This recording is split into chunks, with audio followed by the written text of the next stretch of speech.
ప్రపంచంలోనే అతి పొడవైన ఆంజనేయ స్వామి విగ్రహం శ్రీకాకుళం జిల్లా నరసన్నపేట మండలం మడపాం గ్రామంలో ఉంది. దీని ఎత్తు సుమారుగా చూసుకున్నట్టయితే 176 అడుగుల ఎత్తు ఉంది ఈ విగ్రహం.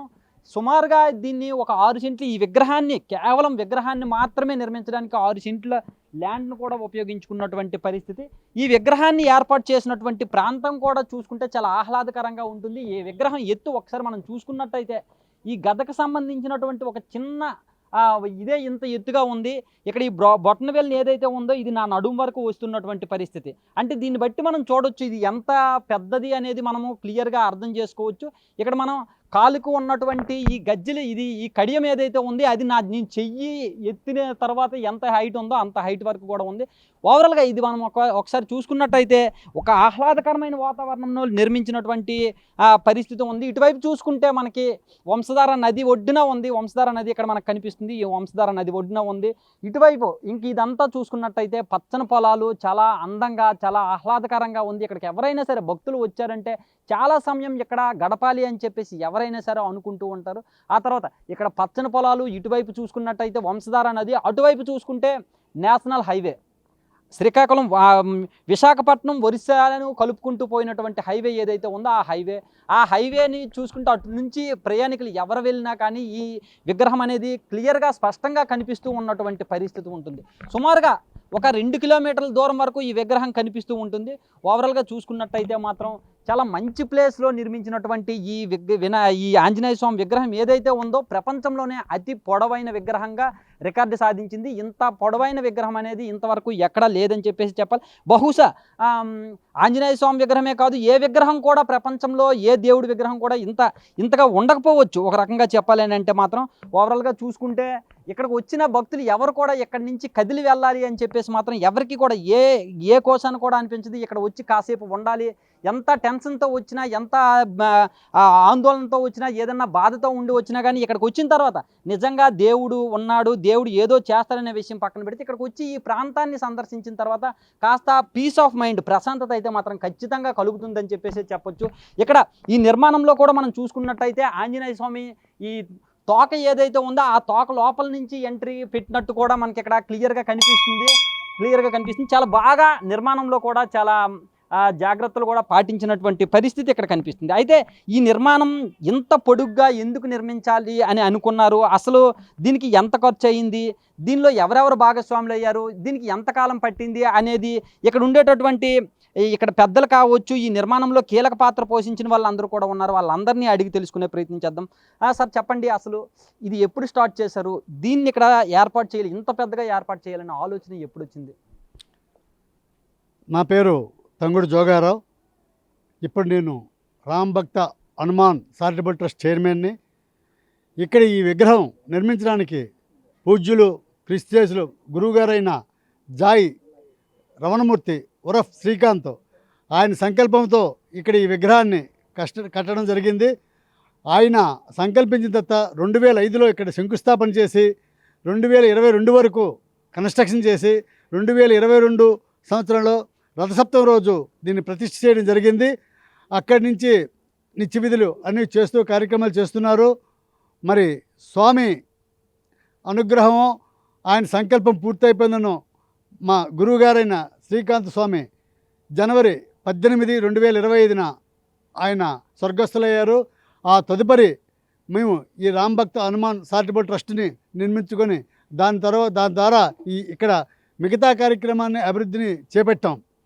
ఈ విగ్రహం ఇంత భారీ విగ్రహాన్ని సంకల్పము, ఇంత భారీ విగ్రహం సాధించడం ఆయనే సాటి ఆయనే ఆంజనేయుడిలాగా ఈ కార్యక్రమం చేశాడేమో మాకు అనిపించింది.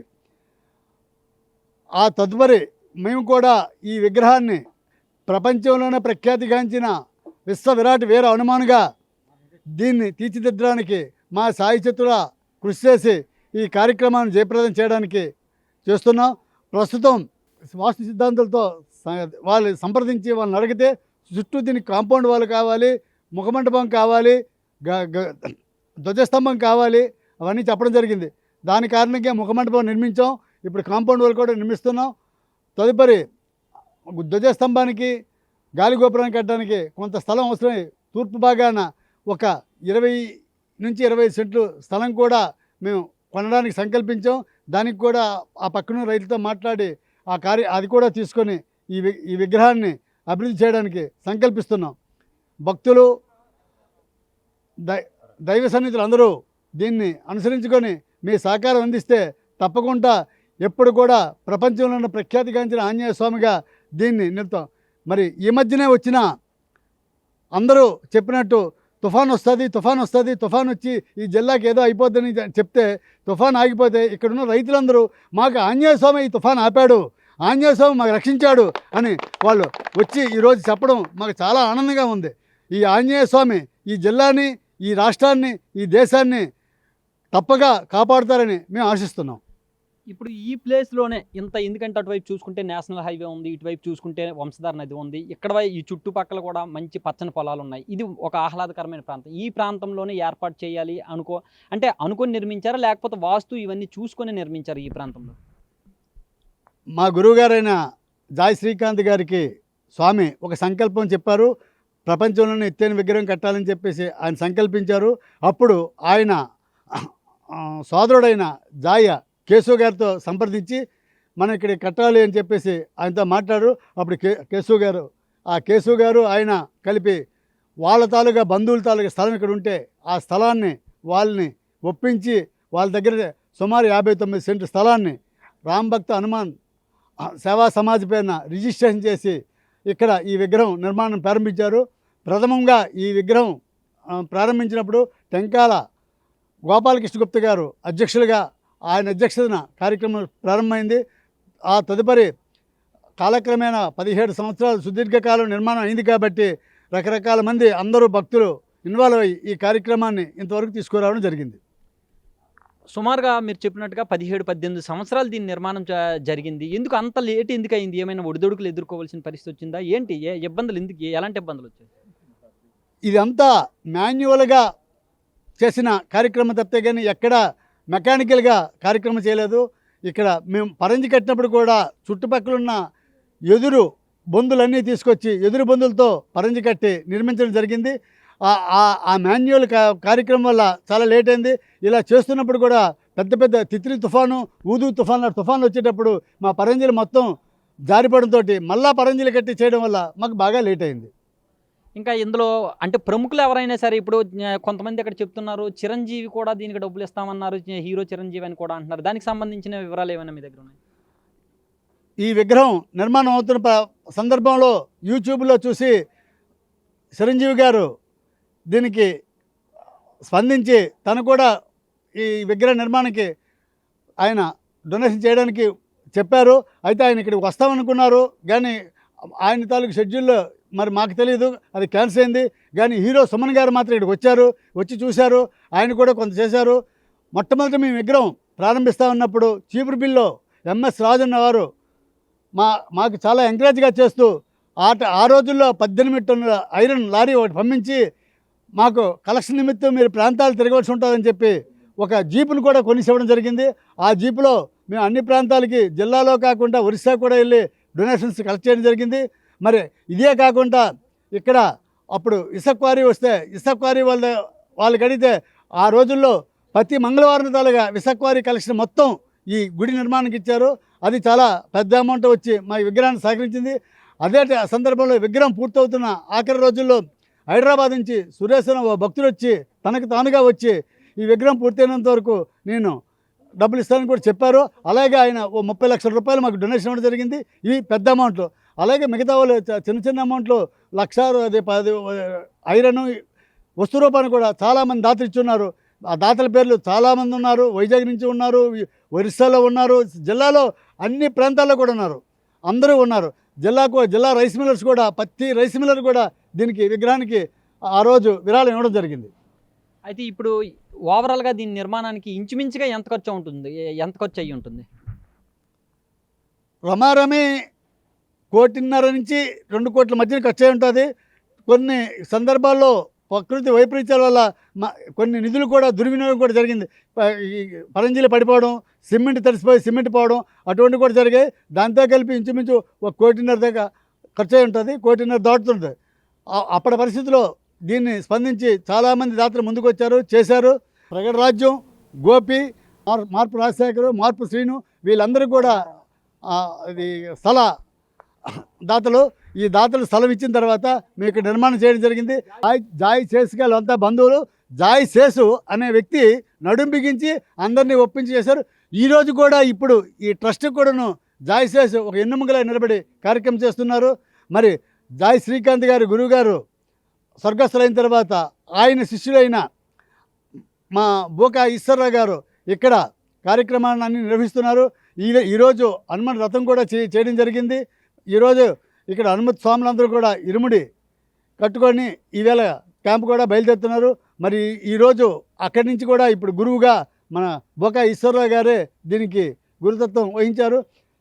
ఇక్కడ ఇప్పుడు ప్రస్తుతం మేము పూజారులు కూడా నియమించాం. పూజారులు కూడా ప్రతిరోజు వచ్చి వాళ్ళు నిత్య నివేదనని చేస్తున్నారు. రానున్న కాలంలో భక్తుల సహకారంతో ఇక్కడ ఒక పురోహితునికి గృహము, ఒక వాచ్మ్యాన్ గృహం కూడా కట్టాలని ఆలోచనతో ఉన్నాం. ఈ విగ్రహం తాలూకా రూపం కూడా అప్పుడు లేట్ అయ్యి ఊదు తుఫాను వల్ల పడిపోయిన తర్వాత మొదట వచ్చిన శిల్పులు రావడానికి నిరాకరించడం వల్ల కొత్త శిల్పులు తేవడం వల్ల విగ్రహం రూపం కూడా కొంత మారింది. ఆ రూపాన్ని కూడా మార్చడానికి మళ్ళీ ఇప్పుడు శిల్పులు తెప్పించాం. శిల్పులతో కూడా మాట్లాడాం. దాని పని కూడా చేపట్టి మా చారిటబుల్ ట్రస్ట్ ద్వారా విగ్రహాన్ని కూడా పూర్తి హనుమాన్ రూపం కోసం సంకల్పించి చేయాలని ఆలోచిస్తున్నాం. సుమారుగా 1.5 నుంచి 2 కోట్ల రూపాయలు ఈ విగ్రహానికి కేటాయించారు. దాంతోపాటు ప్రపంచంలోనే అత్యంత ఎత్తైన విగ్రహంగా దీనికి రికార్డు వచ్చింది. కానీ ఆ స్థాయిలో ఆదరణ లభించట్లేదు అని చెప్పేసి కూడా కొంతవరకు అనిపిస్తుంది. అది అందులో వాస్తవం ఎంత, నిజంగా ఆదరణ దక్కాలి అంటే చేయాల్సింది ఏంటుంది? మీరు అడిగిన ప్రశ్న చాలా సహజమైన ప్రశ్న. అది నిజం. ఆదరణ మేమైతే వచ్చేటప్పటికి ఆదరణ లేదన్నమాట. 100కి 100 నిజం. దాని ఆదరణ తేడానికే ఏం చేయాలని చెప్పేసి మేము హనుమద్ ఉపాసకులైన అన్నదాన చిదంబర శాస్త్రి గారు, అలాగే గుడిపాటి వెంకటేశ్వర శర్మ గారు, తిరుపతి దేవస్థానం తరగా వాస్తు విద్వాంసులు వాళ్ళతో కూడా సంప్రదించాం. వాళ్ళు దానికి జరగాలంటే ఇక్కడ మీరు స్వామి ప్రస్తుతం మీరు చేసిన కార్యక్రమాల్లో ఉగ్రరూపంలో ఉన్నారు. ఆ ఉగ్రరూపం నుంచి ఆయన శాంతించాలంటే 12 లక్షల తమలపాకులతో అర్చన చేసి స్వామిని శాంతింపజేసి కార్యక్రమం చేయాలన్నారు. ఆ 12 లక్షలతో అర్చన చేసి శాంతి చేయాలంటే రోజుకి 108 మంది దంపతులు ఇక్కడ కూర్చొని ఆ అర్చనలో కూర్చొని చేయవలసిన అవసరం ఉంది. 108 మంది దంపతులు కూర్చోడానికి ఇప్పుడు మీరే చూస్తున్నారు. ఇక్కడ అటువంటి ఎన్విరాన్మెంట్ లేదు. దానికోసమే కాంపౌండ్ వాళ్ళు కట్టి చుట్టూ కూడా 3.5 అడుగులు మట్టి ఫిల్లింగ్ చేసి ఆ ఎన్విరాన్మెంట్ క్రియేట్ చేసి రాబోయే హనుమత్ జయంతికి ఆ 12 లక్షల తమలపాకులతో అర్చన చేయాలని కూడా మా కమిటీ నిర్ణయించింది. ఆ కమిటీ నిర్ణయం ప్రకారం ఆ అర్చన చేసి స్వామిని శాంతింపజేసి ప్రపంచంలోనే ప్రఖ్యాతిగాంచిన హనుమంతుడిగా ఈ హనుమంతుడి ప్రపంచ విశ్వశాంతికే విశ్వవిరాట్ వీరహనుమాన్గా నిలుస్తారని మేము ఆశిస్తున్నాం. అది చూస్తున్నారు కదా, మనం ఇప్పుడు ఇక్కడ ఓవరాల్గా చూసుకున్నట్టయితే ఈ హనుమంతుడి ఏదైతే ఉందో ప్రపంచంలోనే అత్యంత పొడవైన విగ్రహంగా పేరొందారు. కానీ దానికి దక్కాల్సినటువంటి పూర్తి ఆదరణ అనేది దక్కడం లేదు. దానికి కొన్ని దోష నివారణ కార్యక్రమాలు చేయాల్సి ఉంది. వాటన్నింటినీ చేసిన తర్వాత ప్రపంచవ్యాప్తంగా కూడా ఈ ఆంజనేయ స్వామి విగ్రహాన్ని ప్రపంచం నలుమూలలో కూడా విస్తరించేలాగా చేస్తామని చెప్పేసి కూడా ఇక్కడ ఉన్నటువంటి పెద్దలు కావచ్చు, ఇక్కడ ఉన్నటువంటి నిర్మాణంలో కీలకంగా పాత్ర పోషించిన వాళ్ళందరూ కూడా చెప్తున్నటువంటి పరిస్థితి. కెమెరామెన్ నాగరాజుతో షణ్ముఖ్, బిగ్ టీవీ, శ్రీకాకుళం నుంచి. For more videos like this, subscribe Big TV channel.